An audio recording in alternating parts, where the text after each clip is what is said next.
Hello, Melba, Paul, and Jordan. Okay, I'm just gonna do this one shot, one off, one take. I'm gonna stutter, I'm gonna screw up my speech, I'm gonna do weird things with my hands, and there's going to be sound anomalies. The point I'm talking about right now is this past Thursday during our little get-together, you guys asked me if I could give you a little bit of closure or finish up the story for the D&D campaign that I was running that just kind of got needlessly and defunct and we're never going to finish, quite frankly. So I figured in light of that I would try to do my best. I'm just going to do this in several parts, probably one after the other, going this entire week, because I think my campaign was originally supposed to have 6 or 7 parts to it, and doing these all in one sitting is going to be a horrendously long video that nobody's going to want to watch. So today I am just going to recap the starting chapters, and then tomorrow I will go into what was supposed to happen at Lady Boyle's party. So, to recap in general the lore of the world I created, the whole campaign was based around a city that I named Yarling.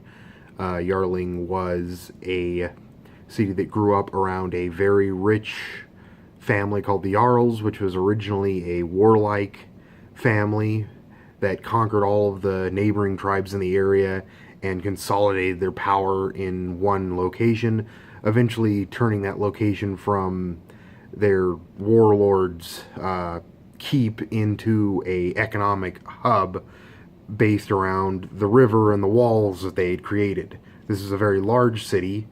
Of note in this city's history, there was a plague that had happened about 200 years hence, and that wiped out a very large population, and it was important because this was the last time an actual Jarl was ruling the throne of Yarling.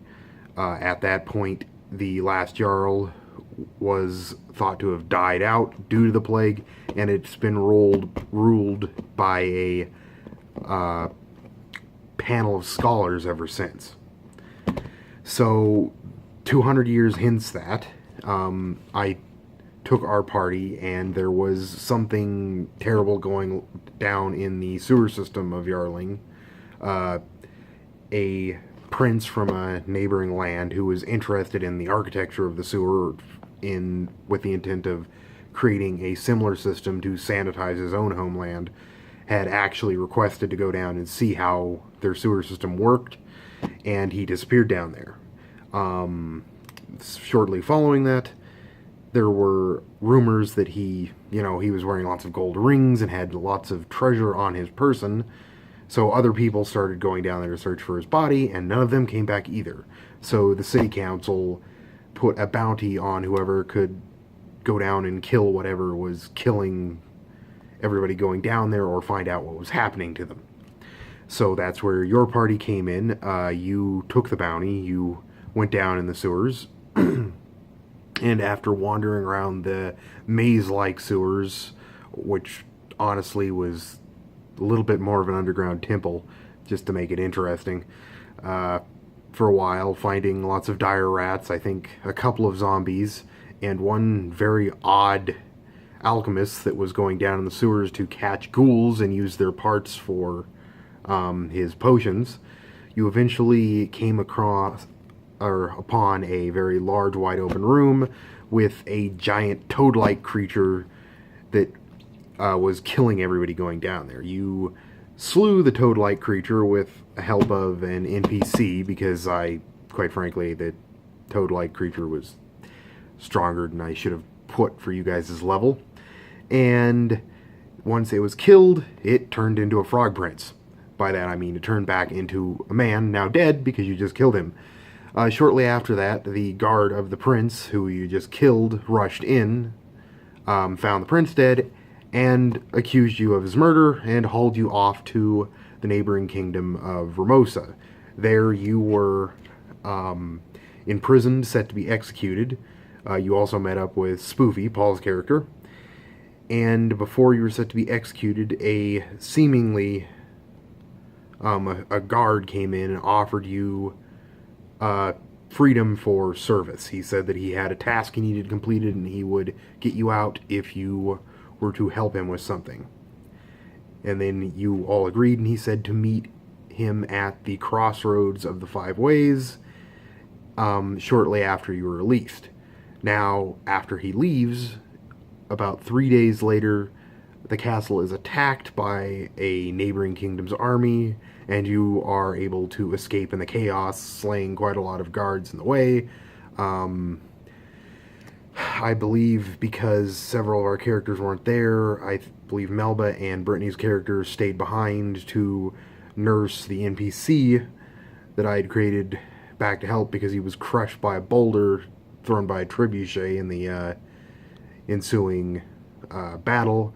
And Paul's character, Jordan's character, and Rick's character escaped and met the seeming guard at the crossroads. The guard turned out to be a character I've named Gunter O'Dim, and Gunter was very clearly not a normal man.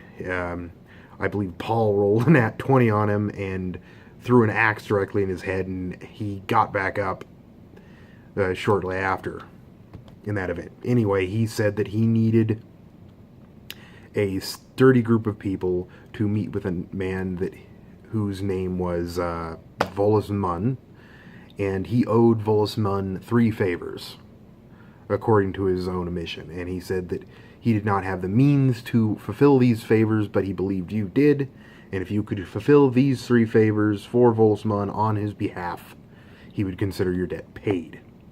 So after this, you guys all meet back up at the crossroads. You go to meet Volus Munn in his camp.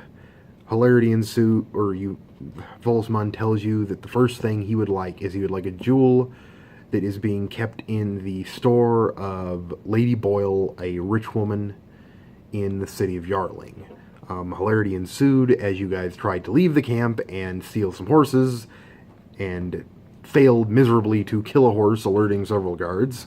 After that, you all managed to get back to Yarling. You created a plan to get into Lady Boyle's manor during a party that she was holding, with a little bit of help of Gunter O'Dim, who gave you some invitations, if I recall. And that is the start of the next part of the campaign. You guys had actually, just to sum up, we'd actually already done. You had gotten into the party. You were checking out the general area. You had gotten into the basement where the vault is. I believe Rick and Melba and Jordan were trying to break into the vault and finding it rather impenetrable. And upstairs, Brittany's character was sneaking about, taking in the mansion, and Spoofy was murdering things, as Spoofy does best. And that is where we left off. Things, quite honestly, were not going very well for you guys. Tomorrow I'll tell you what probably would have happened and what I had planned for this chapter, and then we'll continue from there. Until then, signing off. Be strange, but don't be a stranger.